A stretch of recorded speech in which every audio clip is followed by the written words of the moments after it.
Hi, I'm here in front of the New York City Bar Association for the Biz Now event, where I was the moderator for the Making Affordability Across the 5 Boroughs of New York City. It was a great event, great panelists, great conversation, really phenomenal event. Greetings, my name is Ericka Keller. I am the founding principal of Disabilities Development, which is an affordable housing developer based in Brooklyn. We've done since 2016.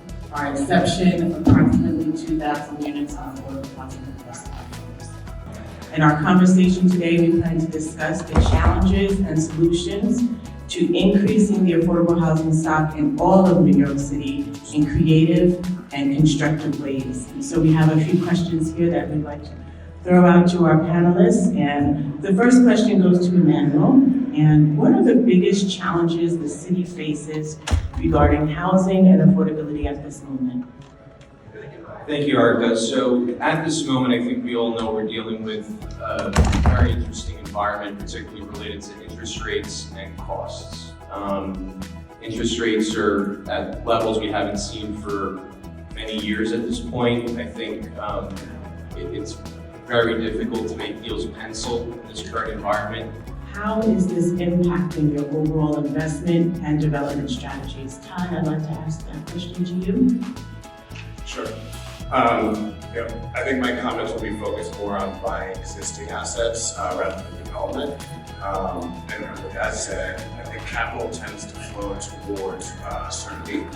And the last couple of years here in New York, we've been uncertain on the political landscape family housing. You know, this is a good time because I've sort of gotten to this business where we have the state and the city sort of at opposite ends of the spectrum, and that was difficult.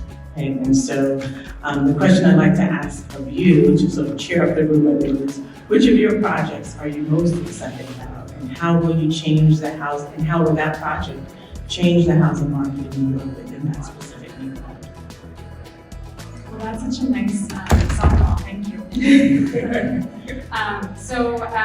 I think we are really excited about our Rialto West project, which is in Hell's Kitchen.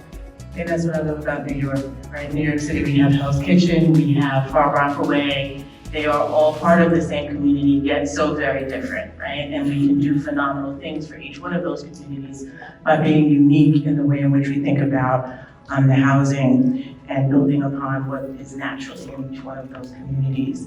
So again, talking about the politics and how we do have both plans out from both the governor and the mayor, and thinking about how they are somewhat aligned. So with the new governor and the new mayor, how has the housing approvals, process shifted at all? So how has the housing approval process shifted with the new governor and the mayor? And if there hasn't been a change, what do you think is required in order to get these projects? What changes are needed in order to get these projects developed? Brian, this is for you. So we've seen some great plans from the mayor and the governor, and we should all be very happy with that. They are working together and they're trying to change something. The reality is we haven't seen the massive, fast track of permits. Things aren't moving through the HPD a lot quicker.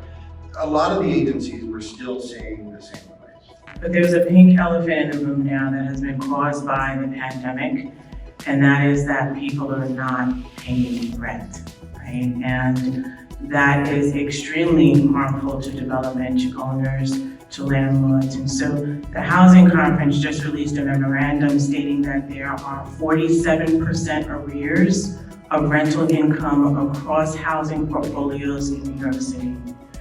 What are the impacts of this, and how can we really come to a resolution? Spencer, you want to share some thoughts about this? Sure. I mean, I think Chris sent out an email subject line on how to make a profit. Really, no one's making a profit right now. Everyone's just trying to figure out how to use the least amount of money.